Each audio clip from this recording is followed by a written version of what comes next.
Assalamualaikum warahmatullahi wabarakatuh. Hello everyone. Welcome back to the Semantics and Pragmatics course. In today's session, we will explore the scope of meaning external context. We will discuss how meaning is influenced by situation, background knowledge, speakers, and real-world references. As students, understanding external context will help you interpret language more accurately and teach students how meaning changes across different communication situations. Let's start our learning and see how context shape meaning in real communication. Meaning in language does not exist in isolation. It is deeply shaped by the external context in which language is used. Within semantics, understanding meaning requires more than analyzing words and sentence structure. It also involves examining the social, cultural, psychological, and situation factors surrounding an utterance. External contexts include the speakers and listener, the settings, shared knowledge, cultural background, and even historical circumstance that influence interpretation. A sentence may carry one literal meaning yet convey different interpretation depending on where, when, and by whom it is spoken. Therefore, exploring the external context broadens the scope of meaning, showing that language is more merely a study of symbols, but dynamic too, shaped by real-world condition and human interaction.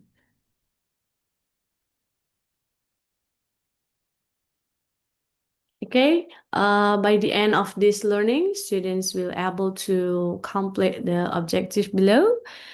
First, the student will be able to define and give example of the scope of meaning external context, and then to apply and classify of the scope of meaning and meaning external context.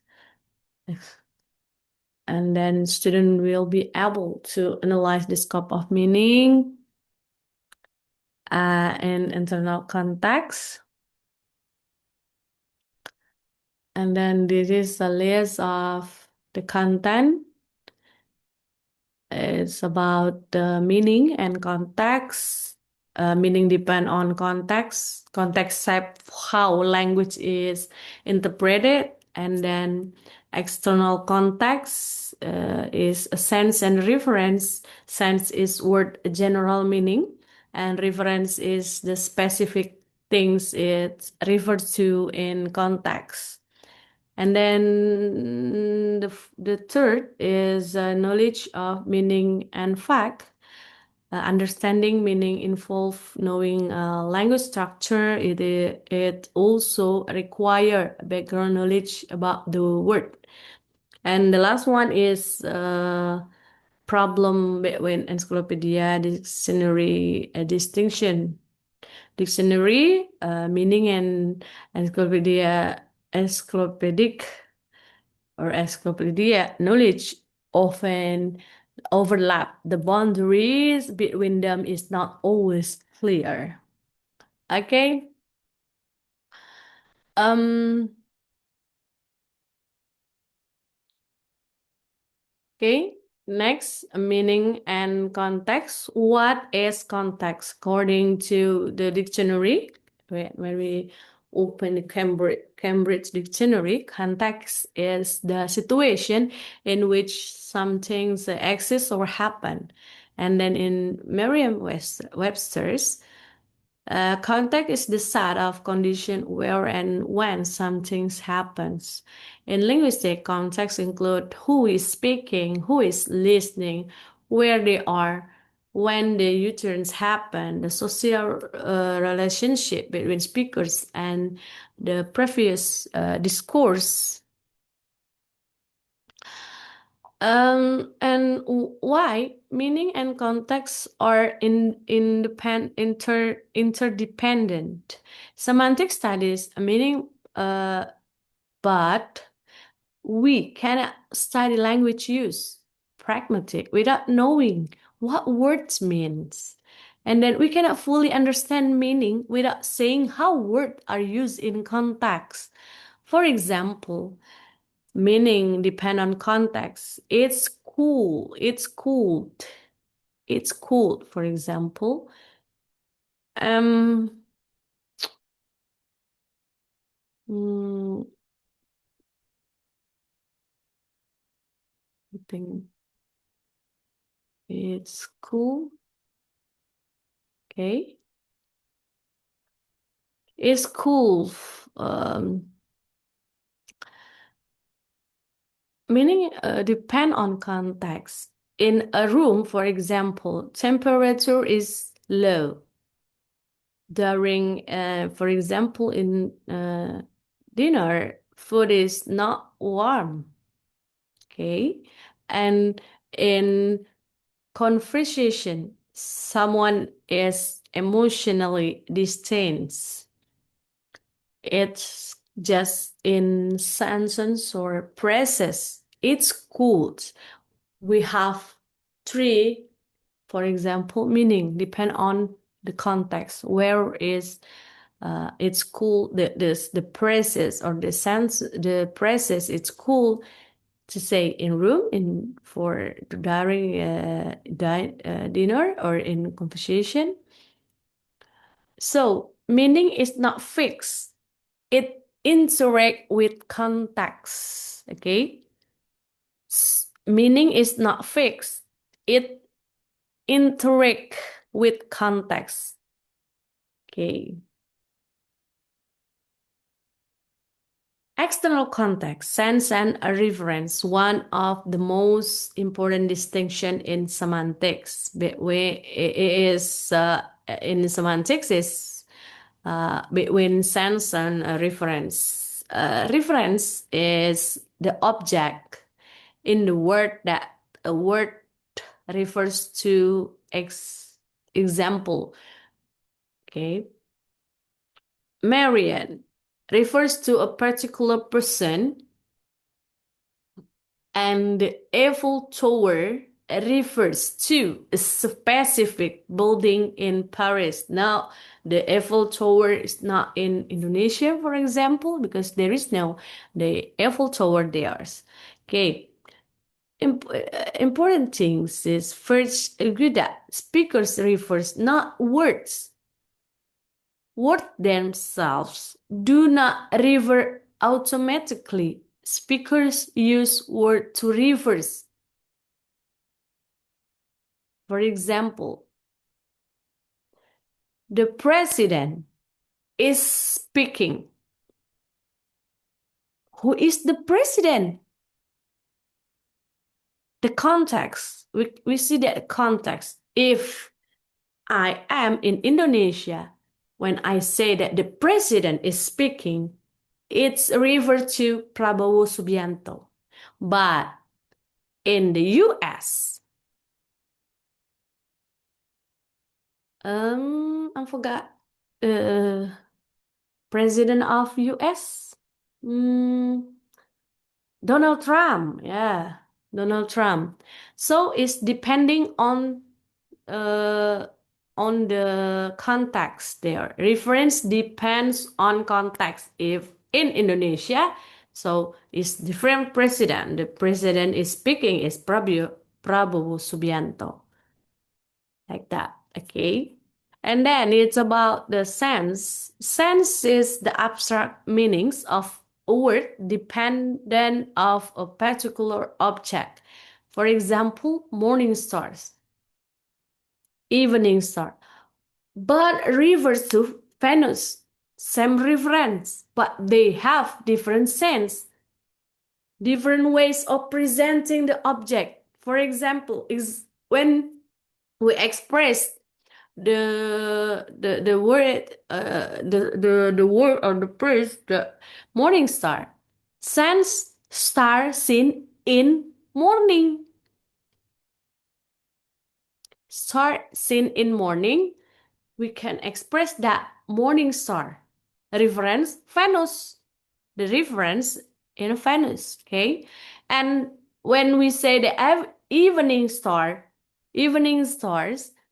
the sense, or we can see that star seen in evening, and the reference, of course, in Venus, okay?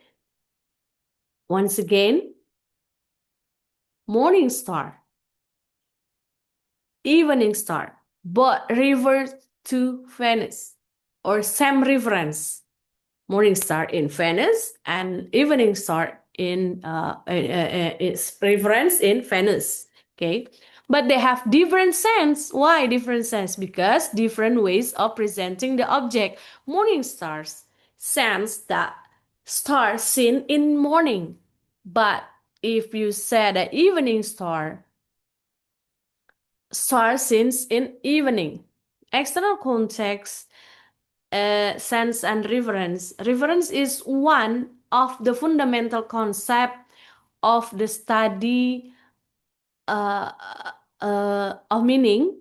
However, for a long time, the distinction was not explicitly drawn between an expression referring the object. It means that the object to which it refers, and its sense is general meaning, abstract from its use to refer. Okay. And then the freaking distinction, distinguish three aspects of meaning. First is force. Force, whether the sentence is statement, question, command. For example, you are coming. You are coming is the statement. And the question, are you coming? In her birthday party, for example, is a question.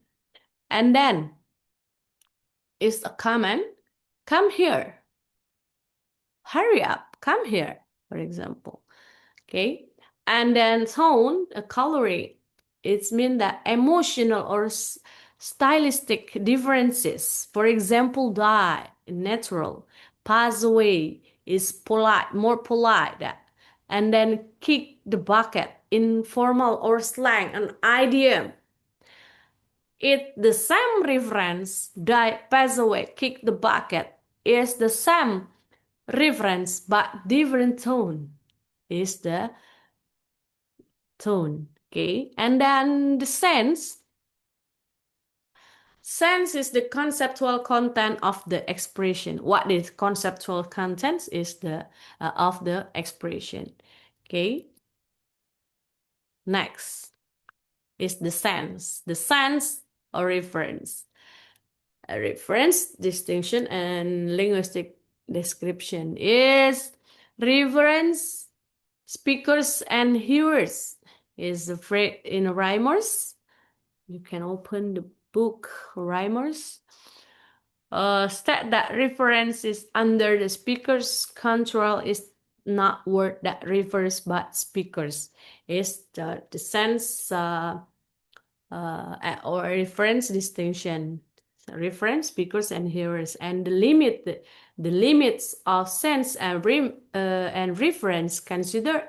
For example, Marian is a professional harpist. Marian refers to specific person, and a personal harpist does not refer to a specific person. Is it function as a predicate describe Marian. Okay, so not all noun phrases refer. Okay. And then the third is about dexes. Dexes refers to word whose meaning depends directly on context. They cannot be interpreted without knowing who is speaking, where, and when. Okay, we see that type of dexes. For example, we can see that 5 type of dexes here: person dexes, temporal, spatial, discourse, social. Okay, first is person dexes. Person dexes is I, you, he, she, they. For example, I am tired. Who is I? depends on speaker. If I, me, I refers to Sari Paravika, for example. Okay. And then the temporal dexes. Temporal dexes is, we can say what is it? Now, yesterday, tomorrow.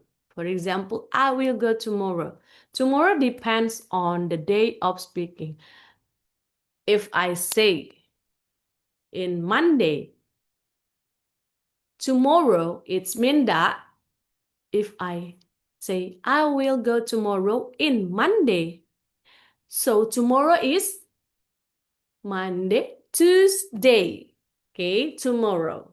Okay, so tomorrow depend on the day of speaking. When I say in Monday, so tomorrow is Tuesday. Okay, and special dexes. Here, there, this, that. For example, put in there. Where is there? Depend on the situation. What the situation? For example, in your class. And then I say that put it there. I pointer my table in front of your class. So you put in there. Okay. And then discourse dexes refers to part of the conversation. You stole the money, for example. That's a lie. That refers to the previous statement. That's a lie. That refers to previous statement. What the previous statement? You stole the money? Like that. Okay. And next is social dexes. Indicate social relationship. For example, sir, your majesty, and pronouns in Japanese or Korean. Okay. Social dexes, social relationship. Okay.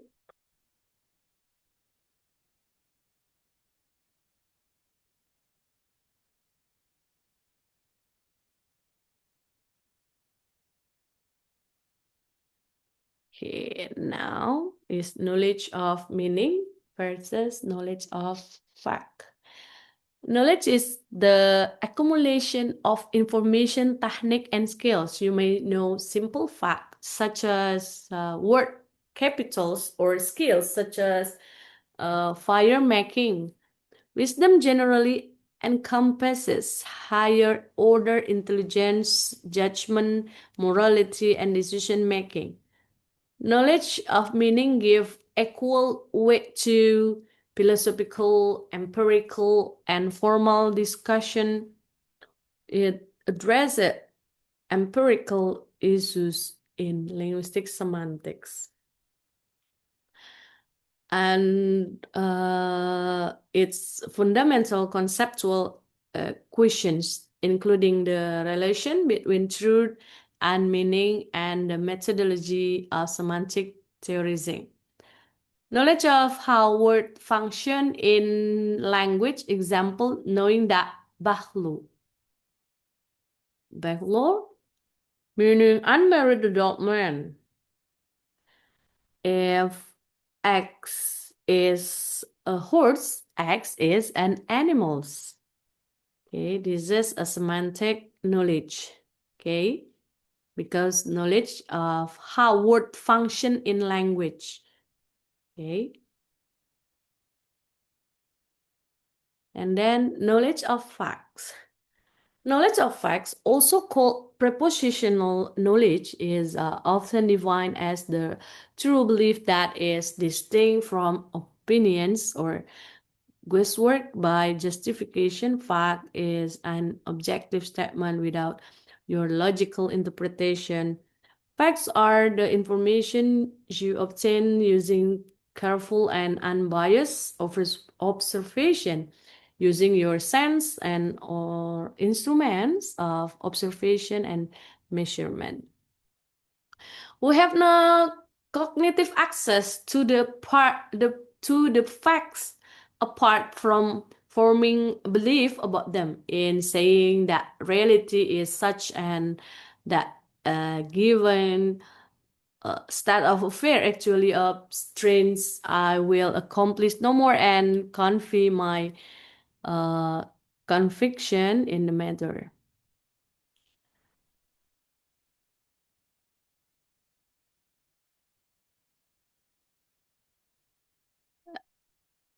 Knowledge about the world. For example, is Jakarta is the capital of Indonesia.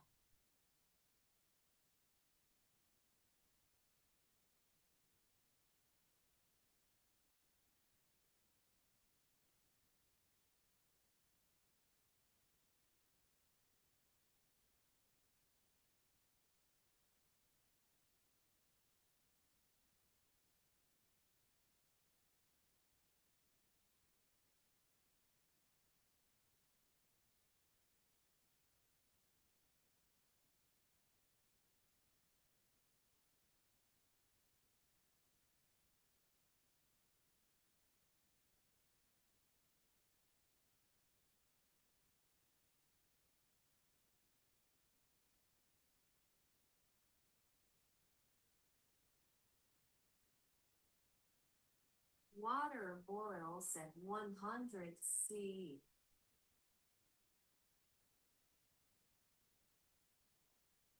And the water boils at 100 degrees Celsius. Facts concern reality, not just language.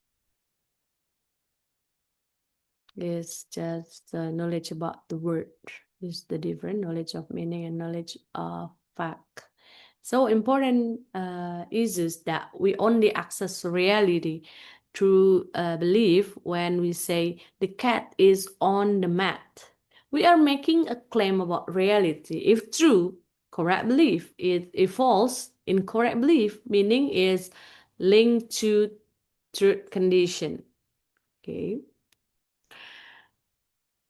Meaning involves that the sense is conceptual content, reference, word connection, context, situation of use, word knowledge, encyclopedic knowledge, truth condition, relation to facts. This cannot be fully separated. Is knowledge of meaning versus knowledge of the fact.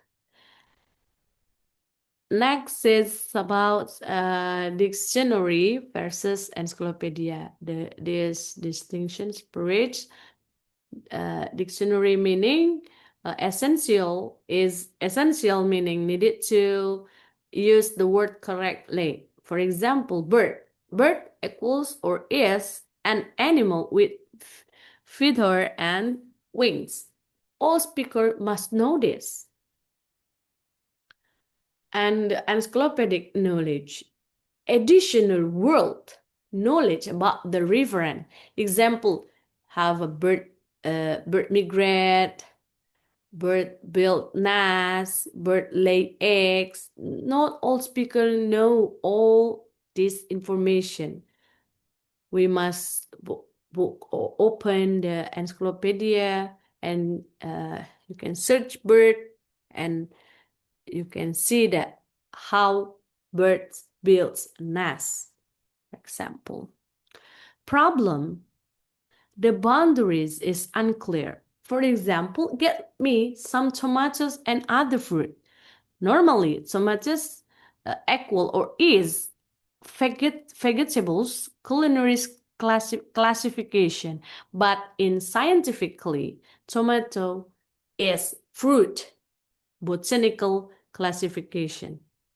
Here, encyclopedic knowledge, fact meaning this show, meaning and word knowledge cannot be separated completely because tomato is vegetables, culinary classification, but in scientific, tomato is fruit, or botanical classification. So the meaning and word knowledge cannot be separated completely.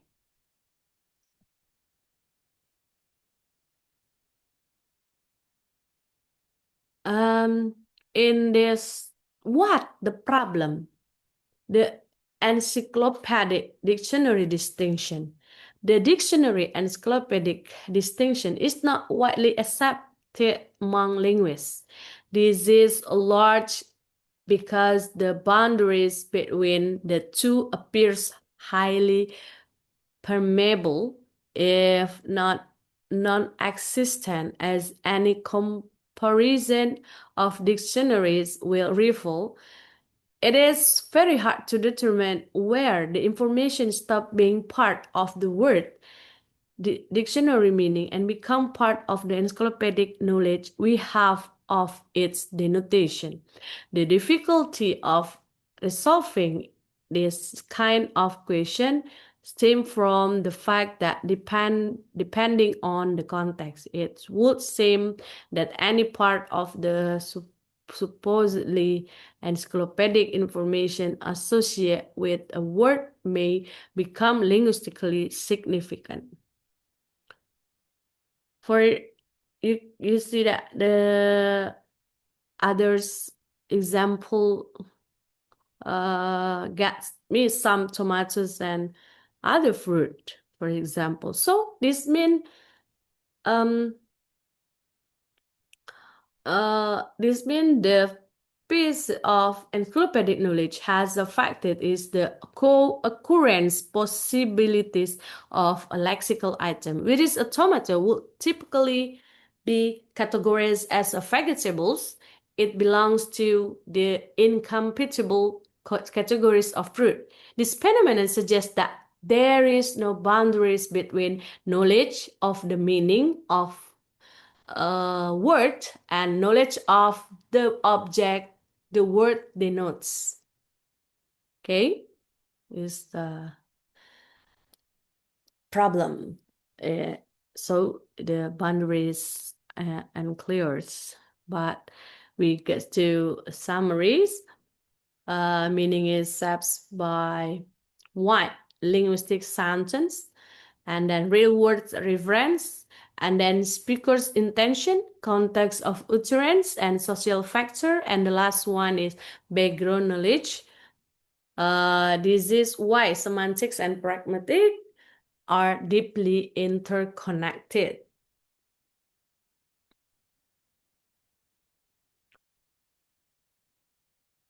Okay, do you have any question? You can ask me in the class.